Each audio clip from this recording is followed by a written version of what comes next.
Morning all, welcome back to another episode of Ali's Digger Diary. It's Friday today, although when you're watching this it will be Tuesday evening at the earliest. Right, I'm here up in the Borders. I've got this 420-7 to service, 500 hours now at Major, but I'm going to start the video with a little bit of a recap on what is this week's work. I don't feel like I've been firing on all cylinders. I've, to put it bluntly, fairly struggled with some of the work that I've been doing this week. But that's just down to home life, really. It's been a kind of turbulent time at home. Both my kids are obviously off for half term, and both of them have come down with some sort of bug, which has caused a lot of sleepless nights. Can't remember the last time I had a full night's sleep, to be fair. But I think that's been reflected in how I've performed this week at work. So just a kind of reminder that we are all human and we do make mistakes, or we do struggle to get our head around things when the norm isn't the norm. So hopefully I've explained my lack of ability this week. But we all have off days, we all have off weeks, and that's just kind of how it is. Anyway, finishing the week with something that should be fairly straightforward on paper. I've got this to service, 500-hour service, shouldn't take long. And then back down towards Carlisle into the woods, I've got a DX210. It needs a 500-hour service. There's some other bits and pieces to do, which I will tell you all about when we get there, because otherwise I just end up repeating myself throughout the videos. Alright, I've just started the machine to warm it up because it's not been running yet today. So while it warms up, I'm just going to grease the drive shafts. Peace and quiet at last. That's the drive shafts greased. I'm going to sit and babysit this oil fill in this drum, because last time I did any oil changes in this shed, I made myself a nice big oily lake. Oh, that's getting full quick. There we go. I think I've just about stopped that in time. Right, first 20 out. Second 20.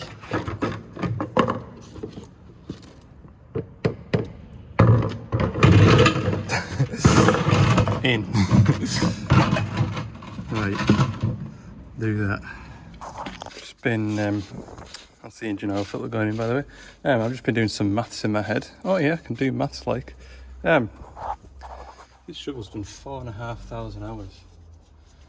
The axle oil is to change every 1,500 hours, so 1,500, 3,000, then 4.5. So I was like, oh sugar, I haven't got that oil with us.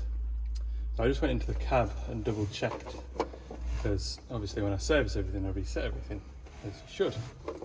And I remember now, this shovel, all its service intervals were all askew, and I took over looking after it. So the axle oils was done 500 hours ago, so they're now due at 5.5. So I'm gonna have to remember 5.5 as the axle oil replacement. I'll let that drain off. I normally just spin the filter off and hope I don't make a mess, but I'm in no hurries today. I'm not going to try and break any records.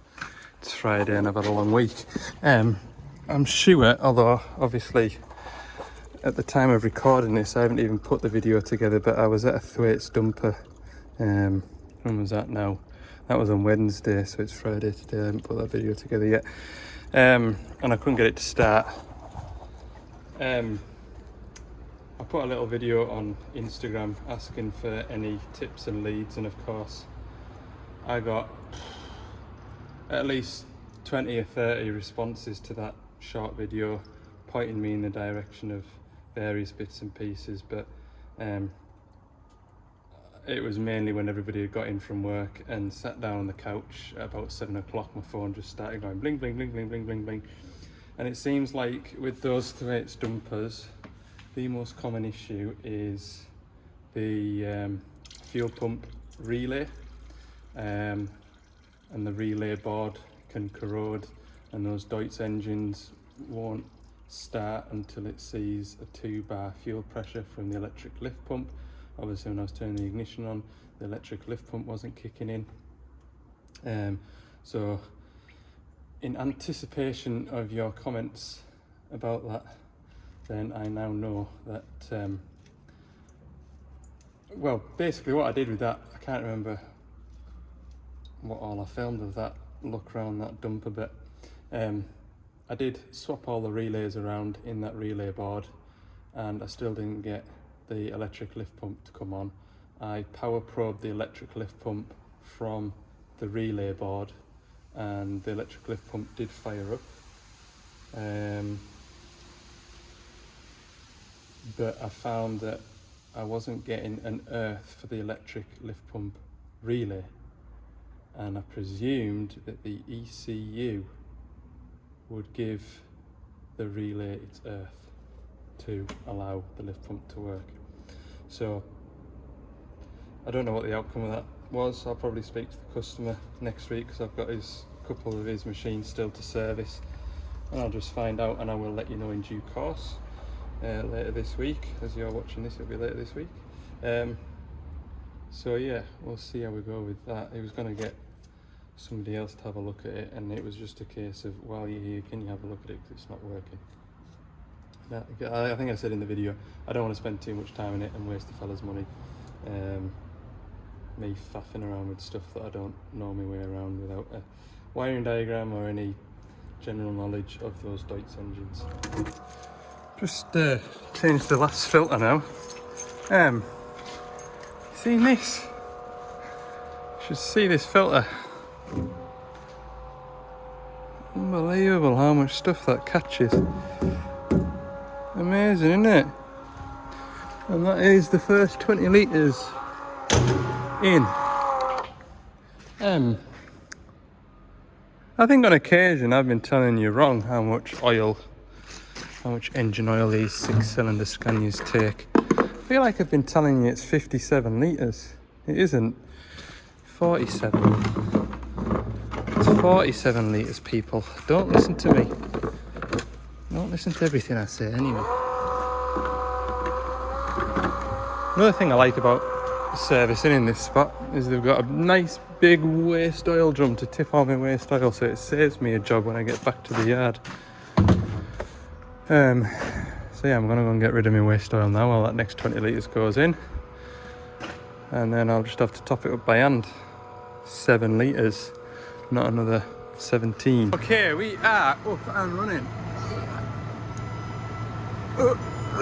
Noisy, blooming beepy noisy thing. Right, do this bit. This is the tedious bit, look. Where am I at now? There. Use the menu. This is absolutely gripping, but this is what I have to do when I've finished a service. Reset. Yes.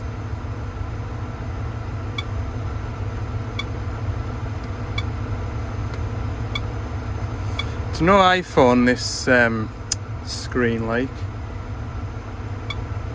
Sometimes is a bit delayed. Like I say, if there was a little reset all GU filters button, that'd be really helpful. And there's one aircon filter down here you need to remember to do. If you ever do reset filters, and this is a big if, do it with the engine running, because what you'll find, if you do it with the ignition on, then switch the ignition off, it doesn't remember. So either do it with the ignition on, and then start the engine and go and do work, or do it with the engine running. The reason I do it with the engine running in here is because all of that lot squawks away at you permanently. Right, how many hours was on it? 4, 5 something, 4, 6 something, 4,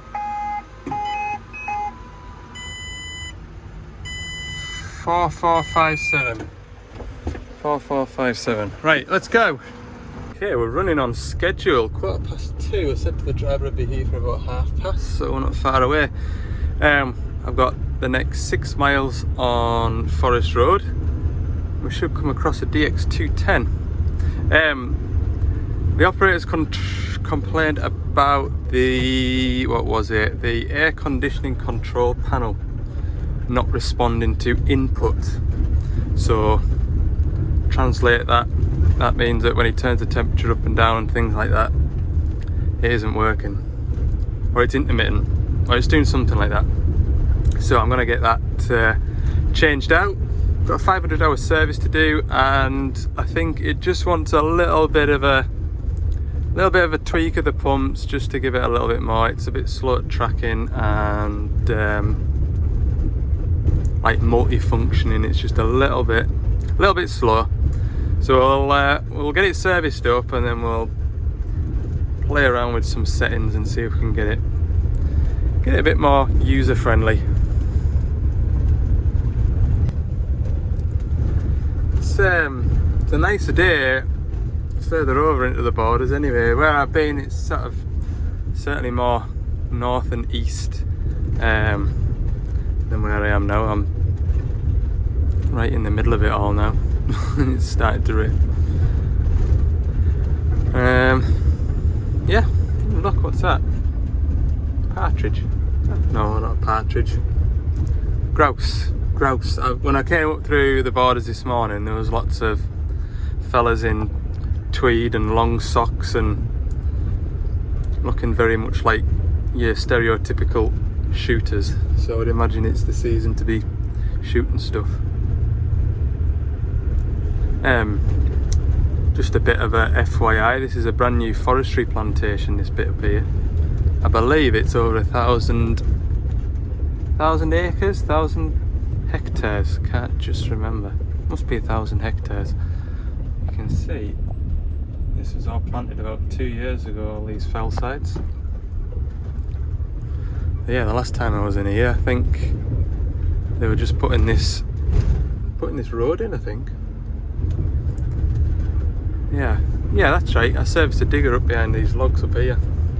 So I've never actually been in all the way up here, but it's a brand new road, and the operator said, when he said it was 6 miles in, I was like, oh god. But he said it was, it's like a motorway, this road. And I would agree, it's pretty smooth. Look, there's game everywhere. Noisy bloody things.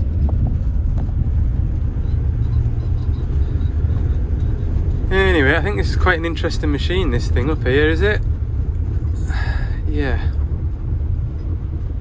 Don't think there's a way around it for me. But this thing here, that's loading these trailers, is transporting the wood out of the further to reach places and bringing it down to these trailers here and loading them. And I think if I come round here, we'll be able to see what it is, look. Oh, big Xerion, look. How cool is that? Awesome bit of kit. But anyway, nobody can get by at the minute. Look at it. Extra transport wheels and stuff. So all these extra transport wheels allows them to transport more weight out of the woods. Obviously it's not road legal to carry that sort of weight on the roads, so they just bring massive bulk loads down, and then oh look, it looks like that hook there picks that trailing axle up. Anyway, he's letting us by. That is cool, that big class Xerion. Right, well, you might like to see that. The operator told us that it's knocking about. He gave us the CV channel of the fella just in case I met him on the road up here, because there's likely not much pulling in places.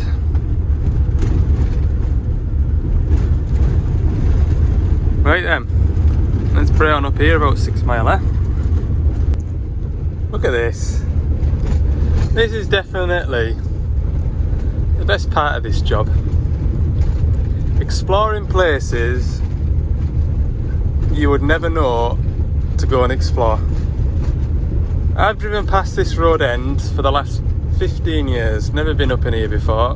Like I said before, I've only been in the first 250 yards, quarter mile max. It's amazing, like. I'm in the middle of nowhere, I have got no phone signal. It's fantastic. Other than having to service a digger in here, there would be absolutely no reason for me to want to come in here. And I'm getting to see it.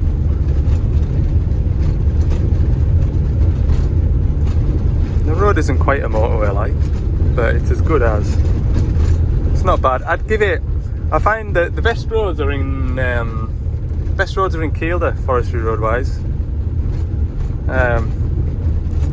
They seem to be like capped off with like a real fine stone, and yeah, you can go through Kielder at 40 mile an hour, and you know, it's just like driving on a back road. And this is a little bit more. I'm doing 18 or 19 mile an hour, 30k.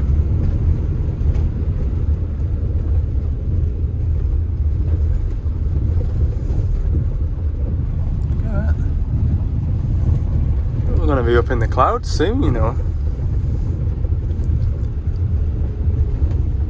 Absolutely outstanding.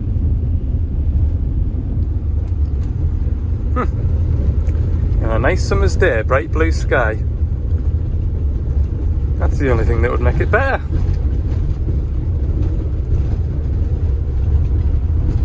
Absolutely stunning.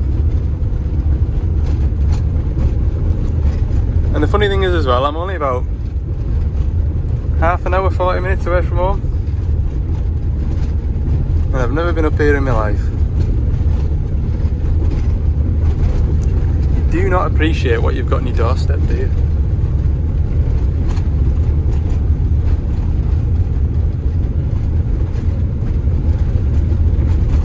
Still got another 3 mile. Amazing.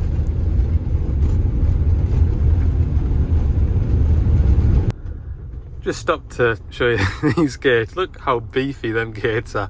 If those gates were attached to a big perimeter fence that were as sturdy as that, you'd think you were coming into a big dinosaur enclosure or something. It could be. This could be like a government sanctioned blooming test facility for modified genetics of animals. Just drive down here and all of a sudden a great big dinosaur just wanders up out the woods. Hey man. Anyway, no dinosaurs, but a little bipper van, look. Beep beep.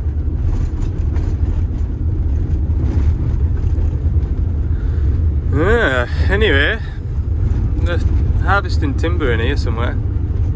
Oh, there's a forwarder. Just make out in the gloom. Seat.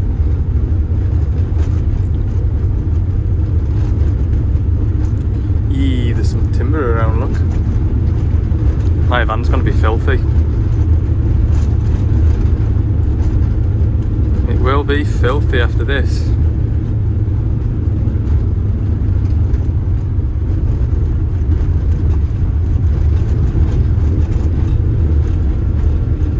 To be fair, this bit of road's a bit smoother. What we're doing now, 25.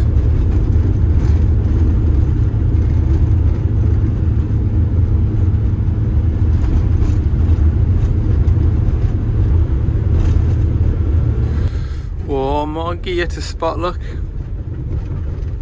Ponzi, John Deere, Ponzi, what do they call them? Scorpions, don't they? Awesome. Oh, and a case. This road's even better. Better than some council roads, this.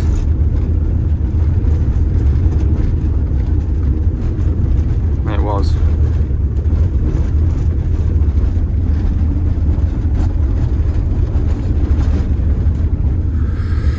Wow.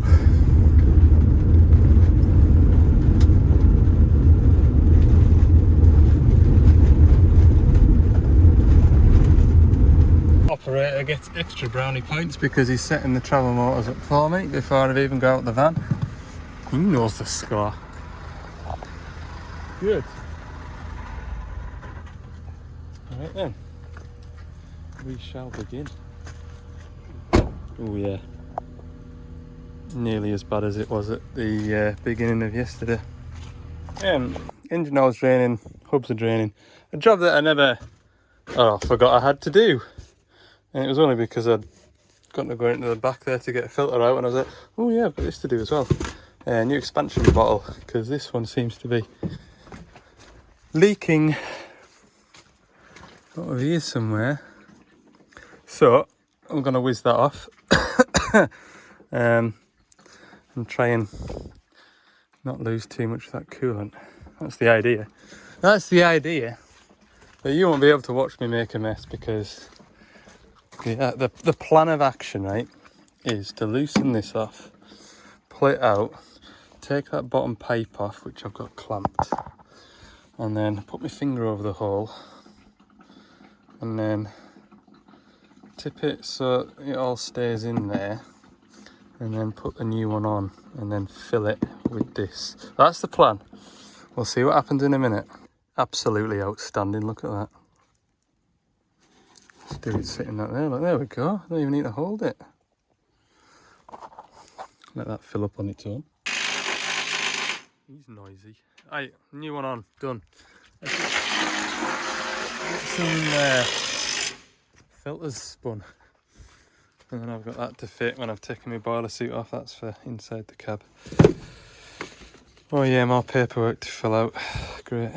Right, service is nearly finished. It hasn't been very well documented because my Friday that I was really enjoying has just turned to absolute scutter. It's only myself, my service manager, this operator here, that truly knows what a rubbish day I'm having.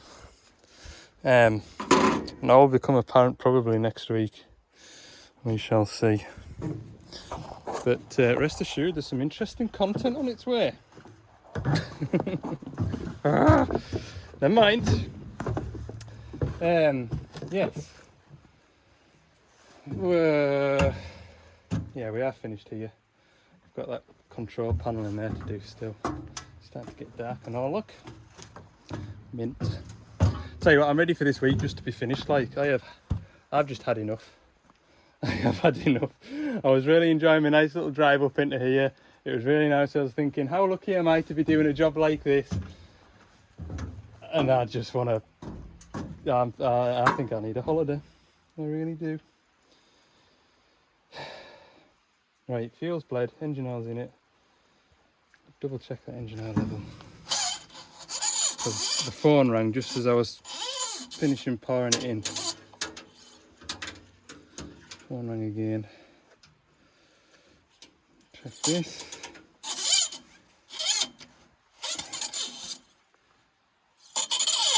Bang on.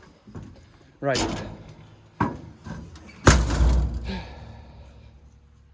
Oh man. Let's get this control panel fitted and then we'll go home. Sit in front of the fire and you lot have no idea, honestly. You have no idea the hardship this job can bring you sometimes. I only ever end up changing these things in the dark. That is a rule now. Last time I changed one of these, it was dark, wasn't it? So pulling these dashes apart, we take the armrest off first. Well, you don't have to do it first if you don't want to, but I do. That then allows this whole grey cover to lift up. Oh, I've got cramp in my leg. Ow, ow, ow, ow, ah! Don't want to stretch my leg out and splatter his window up. So once we get the armrest off, and there's a little cover behind there as well.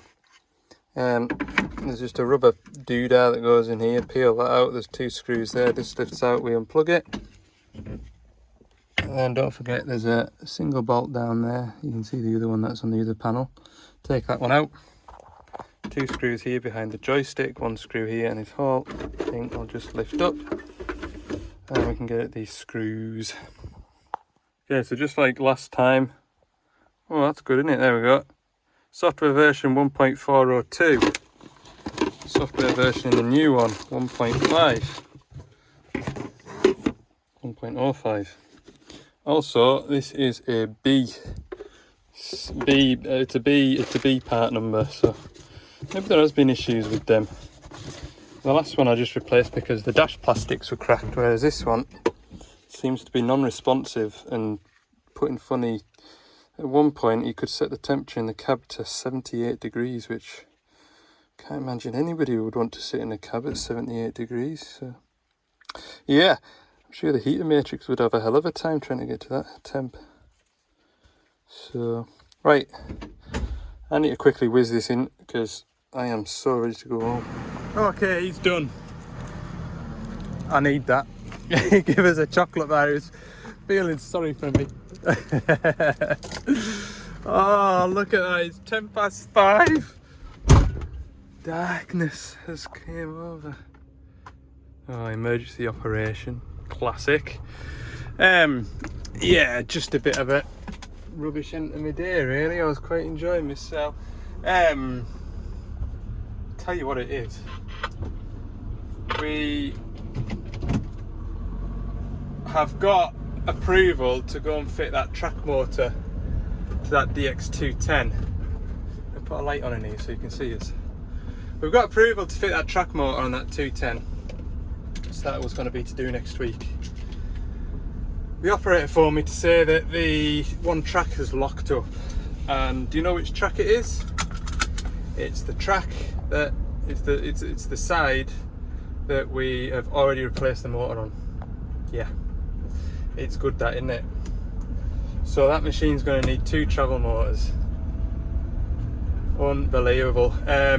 My colleague is going up to have a look at that on Monday because, like I say, I'm booked in.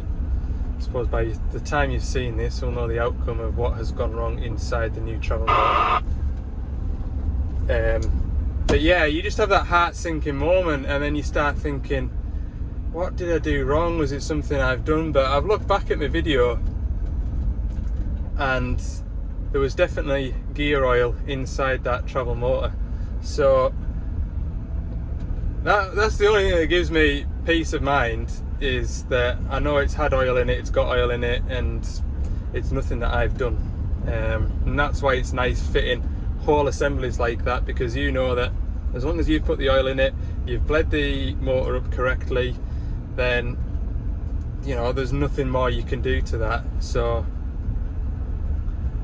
that gives me peace of mind. The thing I'm grumpy about is the thought of having to fit 2 travel motors in one day. That is going to be a day. That is going to be a day. Me and Connor are going to be, oh, and the nights are getting short. The nights are getting earlier as well. So yeah, it's going to be some shift that. So that's something for you to look out for. I might as well tell you now, because otherwise you'll just be like, oh no, it can't be that bad. And it's not that bad, but it's just, I was having a good day, and the machine, that's another thing as well, where the travel motor's locked up, it's like couldn't be further from the roadside, so it's to walk out on a already, you know, poorly track motor. Joys of joys. Anyway, 14 minutes past 5, I'll be home for 6 o'clock, and yeah, I'll see you on Tuesday. You'll see me on Thursday next. Alright, bye for now.